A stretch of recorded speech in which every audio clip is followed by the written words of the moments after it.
F Limited is a large retail company. On 1st Feb 2016, the company invited applications for 50,000 ordinary shares of $1 each at an issue price of 1.20. आपने company ने invitation कितने का दिया applications का? 50,000 shares, और एक share कितने का है? लेकिन इशू कितने पे करी कंपनी? 1.2 पे. Par value is 1, par value 1 है, और इशू कितने पे हो रहा है, तो प्रीमियम कितने का आ रहा है?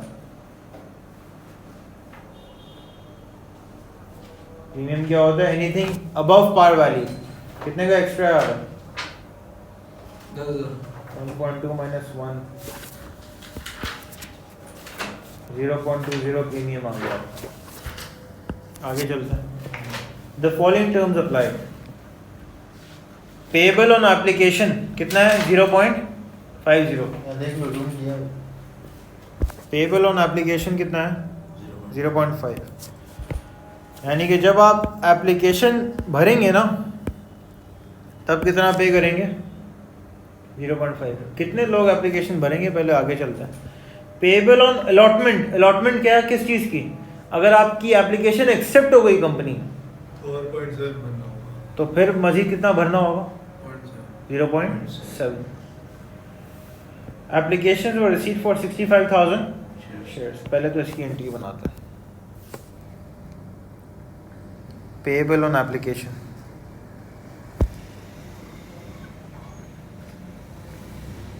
बहुत आसान है ये. पेएबल ऑन एप्लीकेशन में कंपनी कितना कमाएगी? Bank debit, application of shares credit.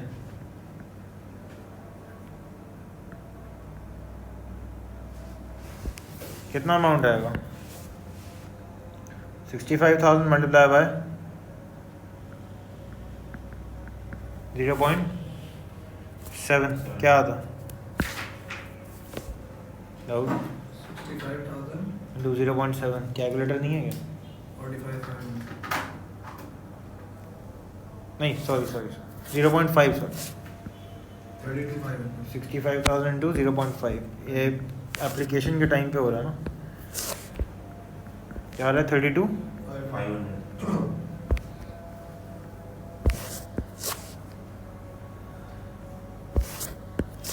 जब आपने शेयर्स के लिए अप्लाई किया तो ये 0.5 इतने लोगों ने अप्लाई किया शेयर्स. इसमें सेलेक्ट कितने हो रहे हैं? 50,000. तो बोल रहा है आगे, all monies received in respect of the share issue were posted to the bank account and the share issue holding account until the shares were allotted. जब तक शेयर्स अलॉट नहीं हुए तब तक वो कहाँ रिकॉर्ड कर रही है? शेयर इशू होल्डिंग अकाउंट में. जब तक शेयर्स अलॉट नहीं कर रहा शेयर होल्डर को. At the time of allotment transfers were made to the share capital account and share premium account and monies were return to the unsuccessful applicant. देखते हैं जरा. Payable on allotment.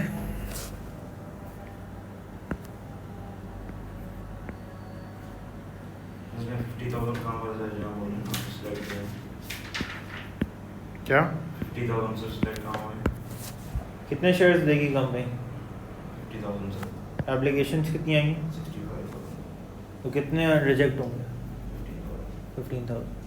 और किस वाली पे रिजेक्ट होंगे वो? एप्लीकेशन जिन्होंने एप्लीकेशन भरी होगी.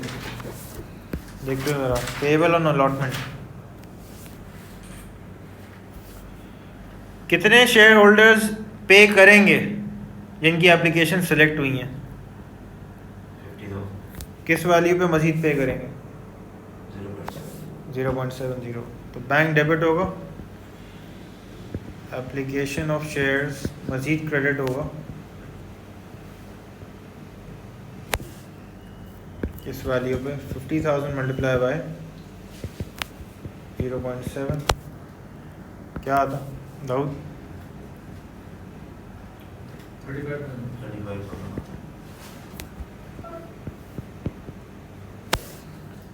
रिजेक्टेड की भी एंट्री बनाएंगे आप. Rejected applications. तो उसकी 50,000 15,000 नहीं होगा उसका। कितने वैल्यू क्या आएगी उसकी? एप्लीकेशन ऑफ शेयर्स डेबिट, बिल्कुल रिवर्स एंट्री बनेगी दाऊद, ये एंट्रीज कॉपी कर लो अपने पास। बैंक क्रेडिट कितना अमाउंट आएगा? 15,000 मल्टीप्लाई बाय 0.501 वेरी गुड, क्या आता? 7,500। ठीक है, ये वैल्यू सब यहाँ पोस्ट कर देता है। शेयर इशू होल्डिंग अकाउंट, दो बैंक क्रेडिट पे आएंगे। उसने क्या कहा है, जब तक अलॉटमेंट नहीं हो रही तब तक यहाँ पे ये पोस्टिंग होगी। बैंक यहाँ पे आ जाएगा बैंक यहाँ पर क्रेडिट जी, कितना आएगा? 32,500। और जब एप्लीकेशन बांट रहे थे ये वो पैसे हैं। और रिजेक्शन का बैंक कितना आएगा जो वापस कर रहा है? 7,500। डिफरेंस निकाल लेना।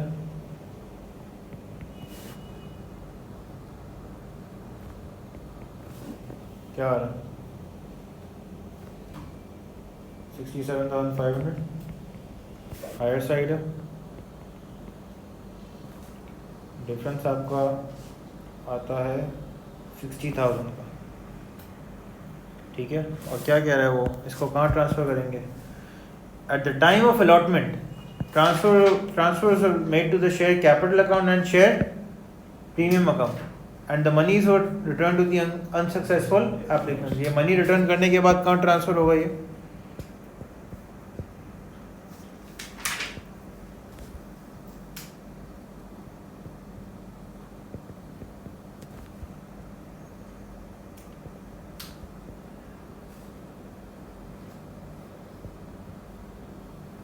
क्या आ रहा है? डिफरेंस तो 60,000 आ रहा है, उसमें से पार वैल्यू वाला कितना है? कैसे आएंगी ये values? 50,000 multiply by $1, 50,000 multiply by 0.20। ठीक है, कोई मसला? दाऊद ये कॉपी कर लें। फिर बैंक अकाउंट बनाते हैं।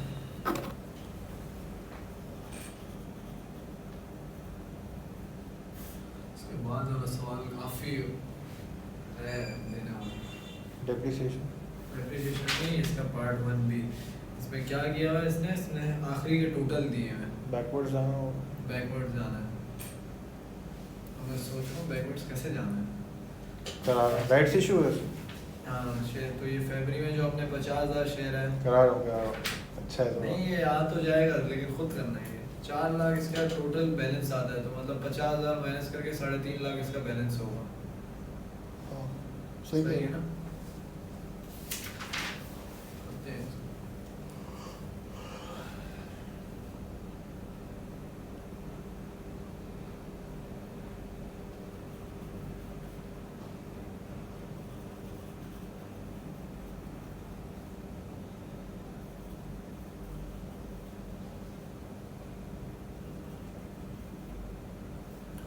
डेट्स तो बहुत इम्पोर्टेंट है, देखी नहीं पहले शुरू हो गया।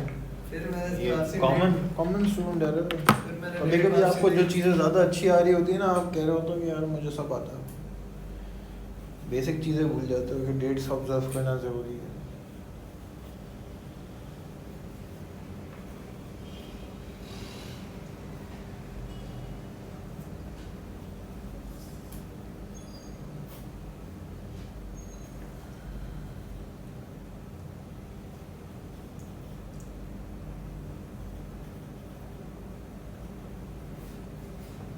नेक्स्ट पार्ट करें।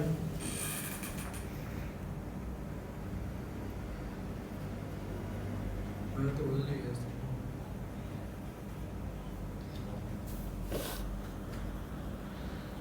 बैंक अकाउंट में रिवर्स पोस्टिंग कर दें।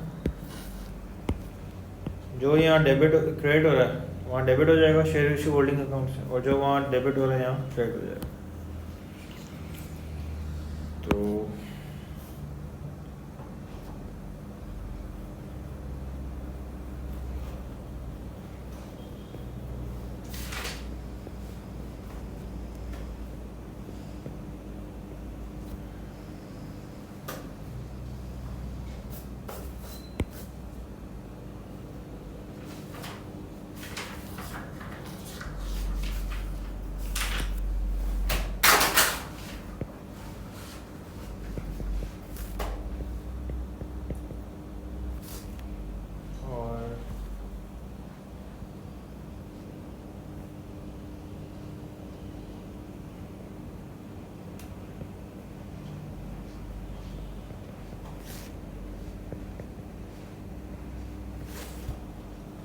ठीक है,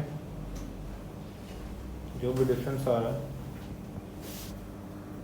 इसमें होल्डिंग अकाउंट सर यहाँ जो क्रेडिट में वो वहाँ क्रेडिट रिवर्स पोस्टिंग कर दें। बैंक अकाउंट में जी, ये अगेन 67,500 आ रहा, ये सिंपल मार्क्स थे यार।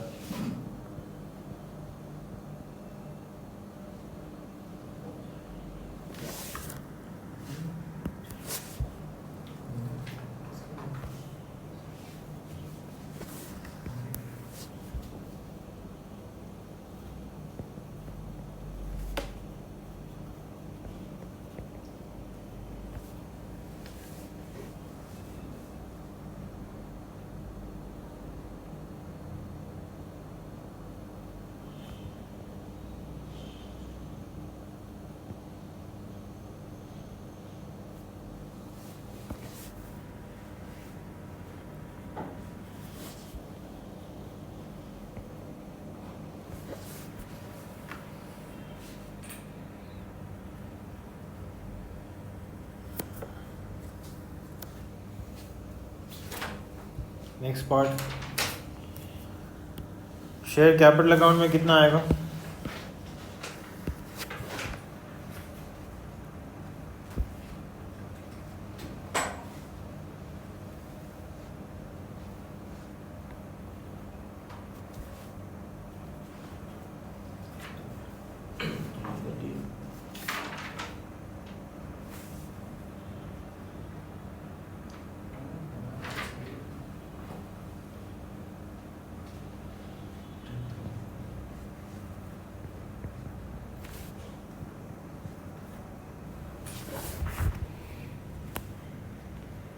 वहाँ से रिवर्स पोस्ट कर दें।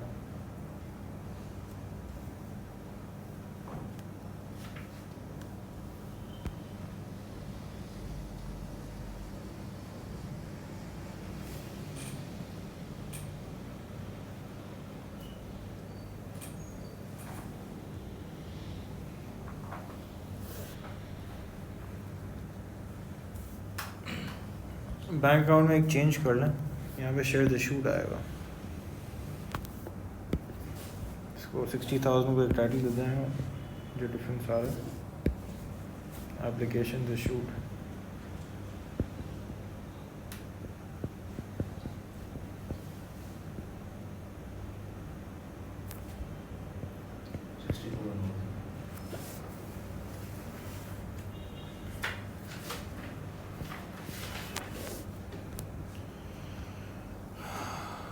चलो next part, F limited year ends on 30 June, highlight कर लेते हैं, साल ख़त्म हो रहा है 30 जून, ठीक है। The following balances have been extracted from the books of account at 30 June 2016, यानी कि जो भी बैलेंसेस हैं, ये बोल्ड में लिखा हुआ है, जो भी बैलेंसेस दिए हुए ये किस डेट पे हैं? साल के and. The following information is available. Number 1, the balance of retained earnings on 1st July 2015, 210,000. On 30th November 2015, the final 30th November 2015.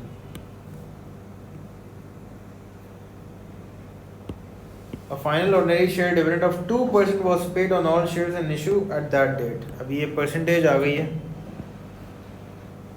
हाँ भाई, परसेंटेज जब भी आती है तो मैंने एक कॉन्सेप्ट ऑफ डिविडेंड लिखवाया था। कॉन्सेप्ट ऑफ डिविडेंड क्या है?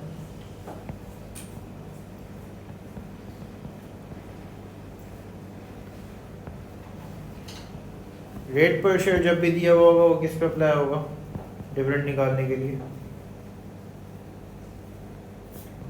नंबर ऑफ शेयर्स लिखना ही है, परसेंटेज दी होगी तो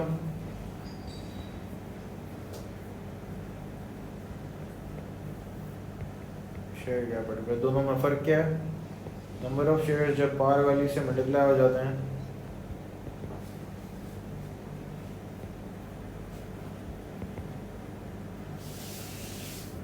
हमारे पास पास क्या आ जाता है, शेयर कैपिटल।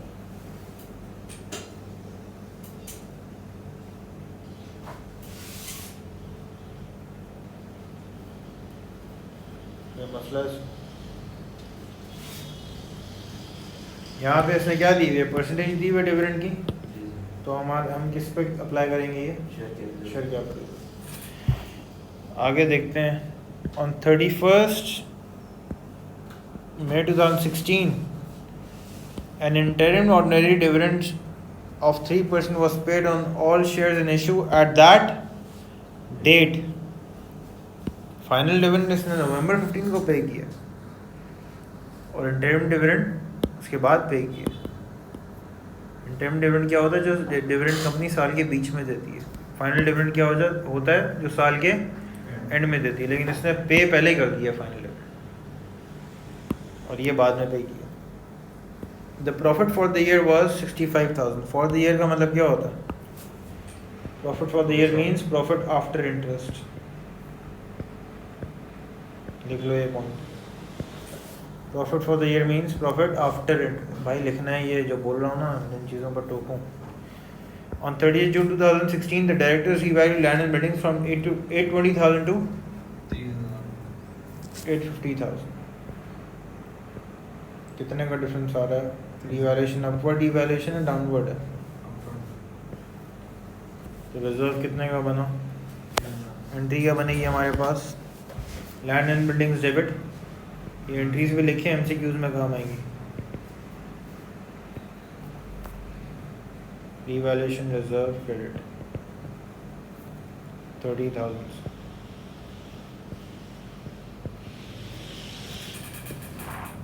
ठीक है,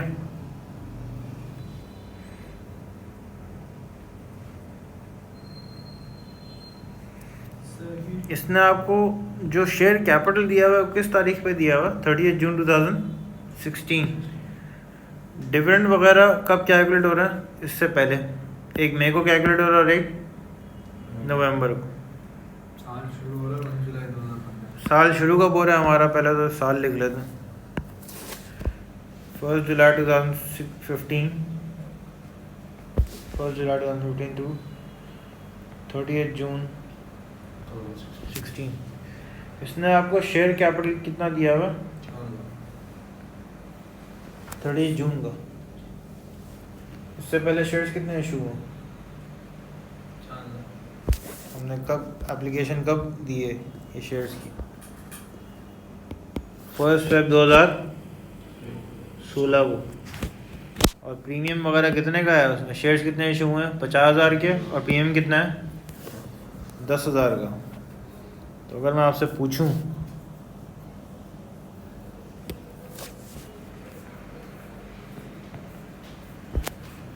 1 जुलाई 2015 पे कितने का शेयर कैपिटल होगा,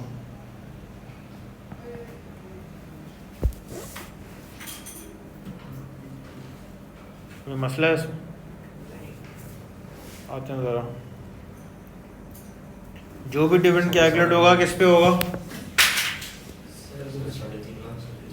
जो कैसे आया, 4 लाख साल के एंड में था, साल के बीच में शेयर कैपिटल कितना था, $50,000। पीछे गए डब्बा इसलिए बनाया। अच्छा, डिविडेंड किस पे कैलकुलेट होगा, 3% और 2%, 3.5 सही है, कोई मसला है इसमें। 2% जो 3% तो सर मेरे ख्याल से 4 लाख पे होगा। नहीं, वो 30 नवंबर को हो रहा ना। तो सर वो 2% होगा। तीसरा पढ़ो, 31 मई 2016 को भरा है sir interim dividend was paid on all share। तो मैं हमारे पास बैलेंस किस डेट पे दिया हुआ है, जून में दिया हुआ है ना, होगा ना, इन इशू दैट डे। मई पहले आता है जून से। तो वही कह रहा हूँ ना। हाँ सही है। 4,000 तो हमारे फेब ये मई वाला ऑर्डिनरी इंटरिम डिविडेंड आपका 4 लाख का निकलेगा। ये फेब के बाद शेयर्स इशू हुआ ना, फेब में शेयर्स इशू हुआ, तो फेब के बाद आपके पास शेयर्स कितने थे, 4 लाख। मल्टीप्लाई शेयर कैपिटल भी 4 लाख ही है क्योंकि पार वैल्यू 1 है, तो 4 लाख इंटू 3% क्या होता? 12,000। और फेब से पहले, एप्लीकेशन से पहले 2%। 3.5 लाख पे 2% लगेगा, इसका क्या आ रहा? 7,000। 7,000। आगे चलते हैं। रिक्वायर्ड क्या है? Part B. बहुत कचरा है ये असल में तो। 1 जून 2000, 1 जुलाई 2015। ओपनिंग बैलेंस कितना? 3.5 लाख। शेयर प्रीमियम होगा क्या? साल के एंड में कितना है? 40। साल के एंड में 40 है। 10 उसका तो 30 इसका आएगा। पहले तो ये एंड वाले लिख लेते हैं।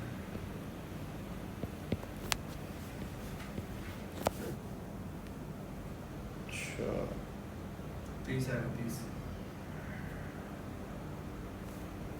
रिवैल्यूएशन का? नहीं, रिवैल्यूएशन का कुछ भी नहीं है। रिवैल्यूएशन में क्यों नहीं है कुछ भी? आपको आगे पता चलेगा। पता चल रहा है अभी? मुझे अभी हो जाए। रिवैल्यूएशन 30 है ना भाई। साल के एंड में हो रहा?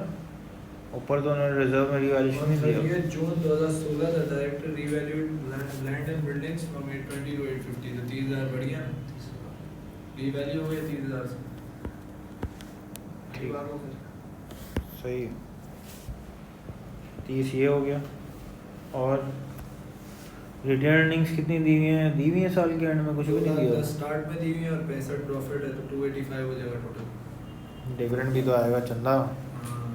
फिर अभी छोड़ दो उसको। तो 210 पहले वाला लिख लेते हैं। और शेयर प्रीमियम पहला वाला नहीं लिखोगे? शेयर प्रीमियम एंड वाला दिया हो ना 40। एंड वाला 40 दिया और पहला वाला 30 होगा ना। ये दो ही शेयर इशू है, एक का 10 है। वो अभी लिख लेते हैं ना बीच में, अभी लिख लेते हैं। अच्छा, एप्लीकेशन वगैरह से पहले डिविडेंड बांटा है आपने कि नहीं? 30 नवंबर को 15 को आपने डिविडेंड कितना बांटा? 7,000 माइनस हो जाएगा, टोटल से भी माइनस हो जाएगा। नजर आ रहा है? उसके बाद एप्लीकेशंस आई हैं, शेयर्स इशू हुए हैं ना। किस डेट पे हुए हैं वो? 1 फेब 16। कितने के? 50 यहाँ पे आ गया, 10 यहाँ पे आ गया। तो शेयर बी में ओपनिंग कितना हुआ इसका मतलब? 30। ये भी हमने फिगर फाइंड ही की है बैकवर्ड्स जाके, इसलिए बॉक्स बना रहा हूँ। सही है ना? और टोटल में कितना आ जाएगा? 60। अच्छा, अब हम टोटल भी, ओपनिंग भी निकाल सकते हैं। टोटल 380 + 210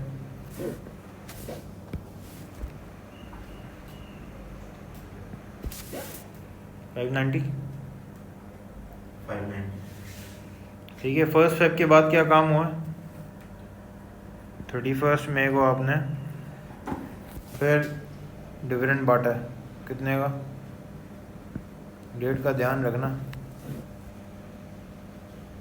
12,000।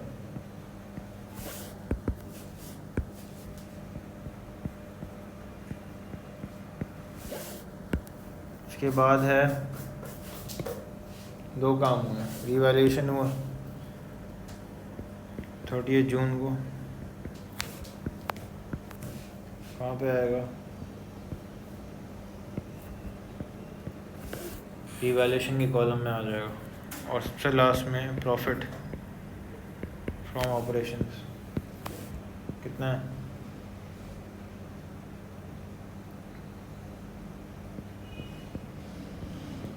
रिटेन अर्निंग्स में आ जाएगा।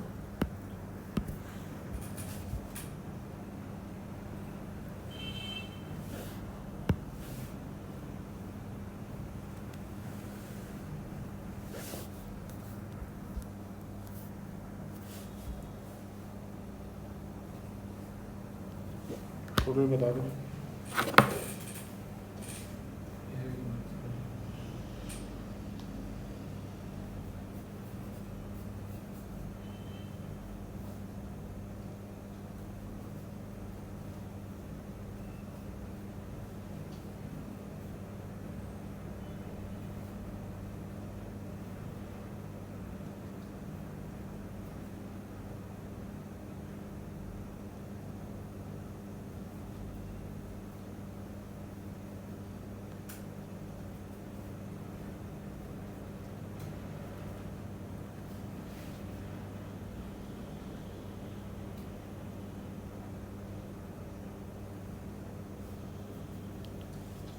बताओ रिटेन अर्निंग्स का क्या होगा?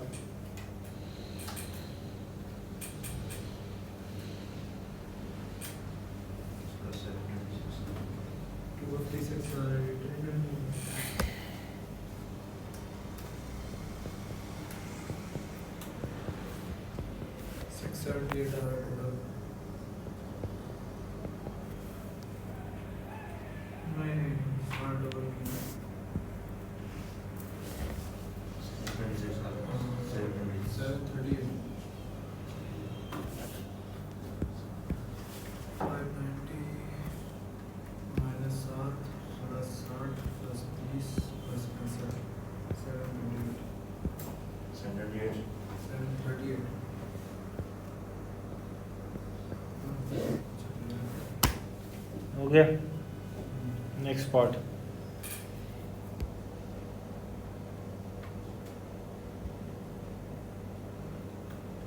एडिशनल इन्फॉर्मेशन पढ़ लें पहले।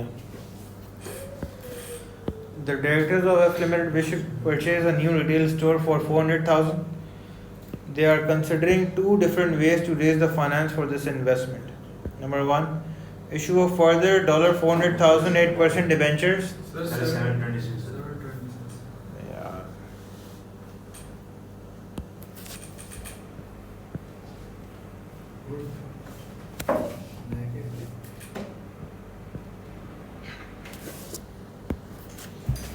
अच्छा जी, वो कह रहे हैं कि एक नया रिटेल स्टोर लगाना चाह रहे हैं, $4 लाख की कॉस्ट पड़ी और सोर्सेज ऑफ फाइनेंस दो हैं।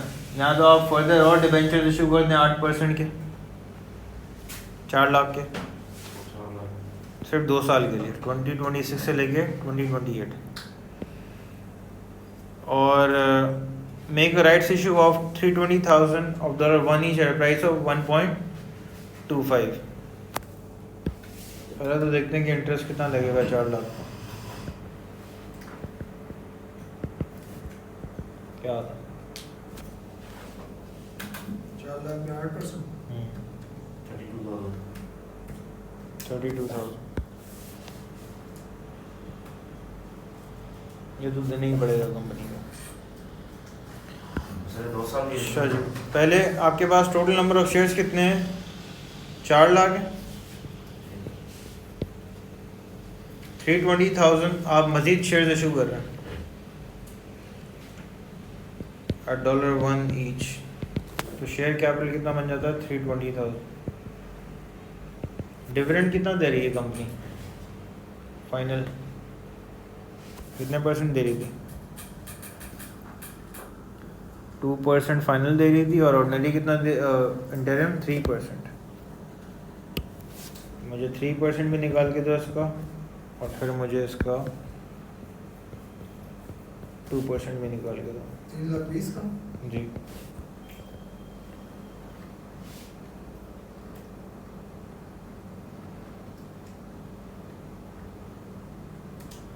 % है 6,400 और 9,600।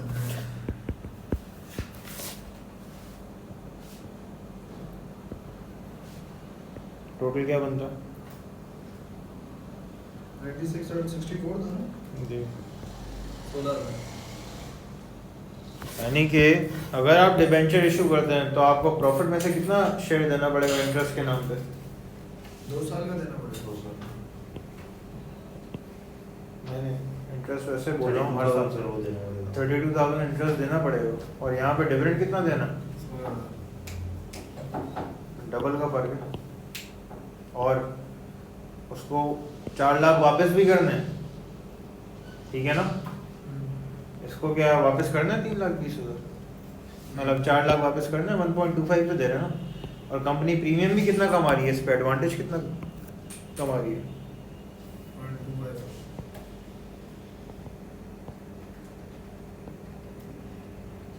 0.25। एक रिजर्व भी बन जाएगा कंपनी के पास कितने का? 80,000। का। अब लिखेंगे इसकी, यही हम इसको एडवांटेजेस इसके फेवर में लिखेंगे। पहले तो आपसे पार्ट सी में पूछ क्या रहा है, explain one difference between debentures and ordinary shares.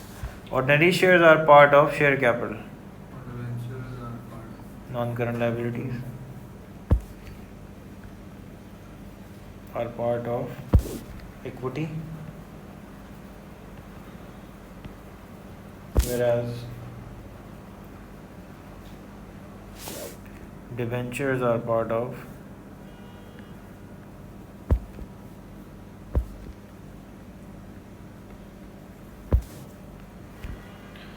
non-current liabilities. उस पर डिविडेंड दिया जाएगा, इस पर इंटरेस्ट दिया जाएगा, ये भी डिफरेंस लिख सकते थे आप, ठीक है। अच्छा जी, advise the directors which method of raising the finance would you recommend, give reasons for your answer. Answer इतनी जगह दी हुई है, कोई बात नहीं। अच्छा जी, by raising share by rights issue,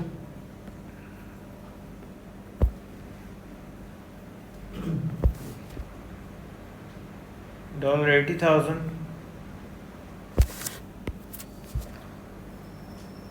of share premium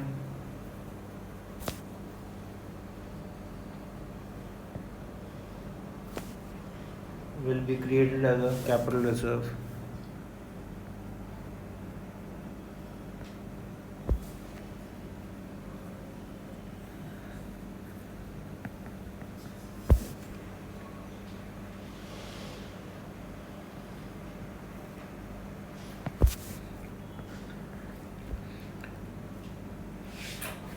Company is paying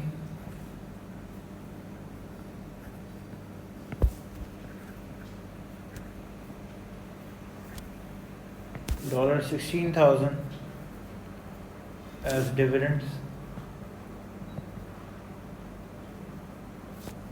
increase in comparison to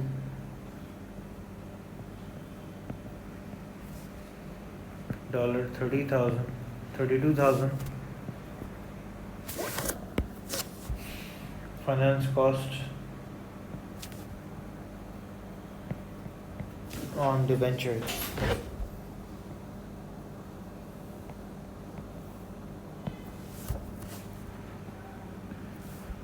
$400,000 of debentures will be returned.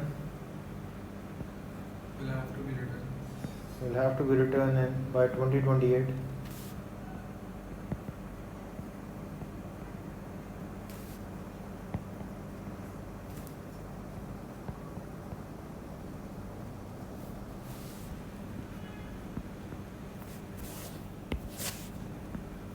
Whereas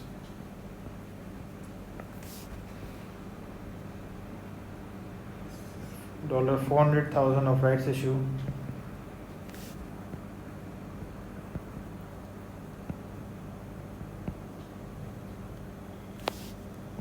becomes part of equity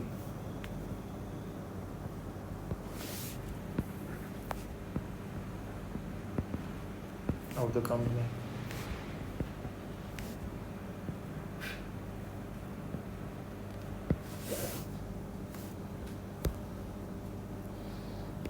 ठीक है, क्या नाम है कंपनी का यार? F Limited should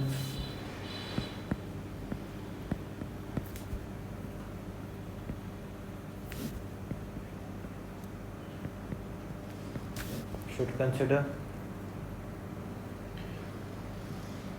a rights issue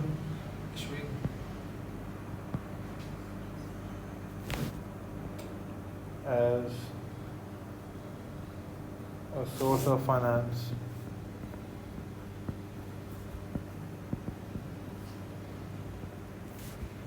in the best interest of the company.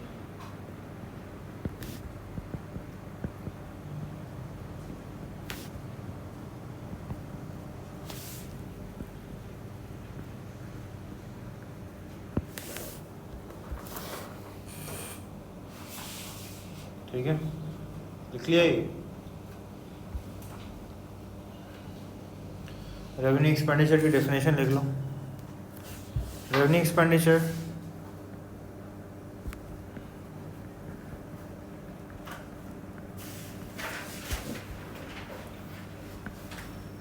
is day-to-day expenditure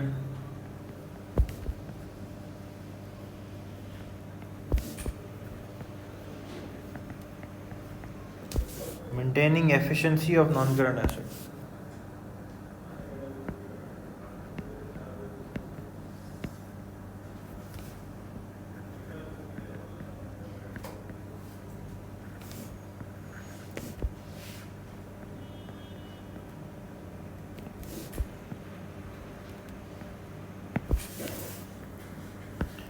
F Limited also operates a manufacturing business. In the last financial year, they extend the factory premises. Expenditure include the following: building contractor charges to construct extension.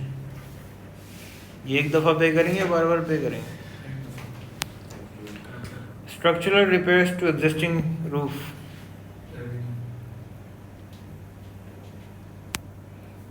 Maintaining efficiency का मतलब क्या है? Revenue expenditure. और value addition का मतलब क्या है? Capital expenditure. Wages to own employees to construct new loading bay.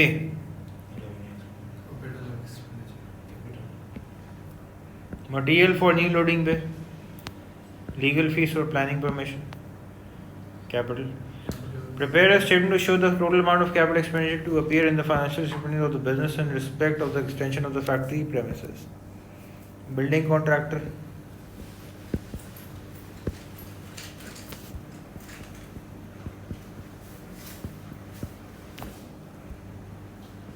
$28,000.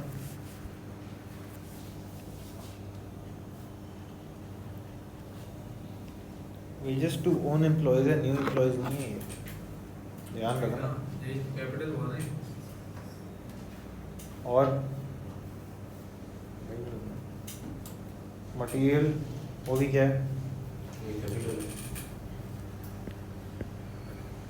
Wages कितनी है? कौन सा? ये structural repair to existing roof. ये आपका रेवेन्यू एक्सपेंडिचर है. दूसरा लग एक वेजेस रेवेन्यू में होना चाहिए. ये हाँ. न्यू लोडिंग वे बनवा रहे हैं हम. सिर्फ एक बार बनाया ना, एक बार बार बनवाओगे. मटेरियल जो आएगा नई लोडिंग बे में जी. और लीगल फीस ये भी कैपिटल है.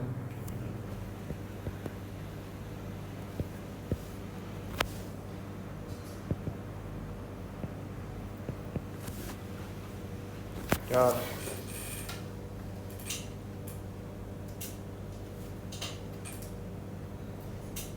36,600.